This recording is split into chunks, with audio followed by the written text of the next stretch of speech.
এই বালক, উঠে বয়, আমি বুঝছি তো তোর খুব বিপদ। হ্যাঁ বাবা, তুমি বুঝলে কি করে আমার বিপদ?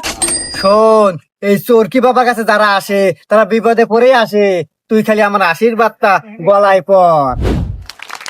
হ বাবা, আমি খুব বড় বিপদে পড়ে এই তোমার কাছে আসছি বাবা। আমি বাবা ওই যে মোবাইলে যে ঘুরাই, ওইটা খেলে খেলে বাবা আমি একদম সর্বশান্ত বাবা। আমার কিচ্ছু নাই, বাড়ির নোটা আদা দাও কলসি যা ছিল, বইয়ের শাড়ি গয়না যা ছিল সব বেচে বাবা, আমার সব কিছু শেষ। আমার বাড়ির বউটাও চলে গেছে বাবা। আমি তোমার কাছে আসছি বাবা, যে আমি তোমার এর থেকে মুক্ত পাইবার চাই বাবা। আমি একদম ভালো হইবার চাই বাবা, আমার তুমি এখান থেকে বাঁচাও বাবা। আর আমার ভবিষ্যতে কি হবো বাবা, এইটা একটু সব ঠিকঠাক করে দেন বাবা। ভবিষ্যৎ ভবিষ্যৎ গড়বে এই চোরকি বাবা, চোরকি যতদিন আছে তুই শুধু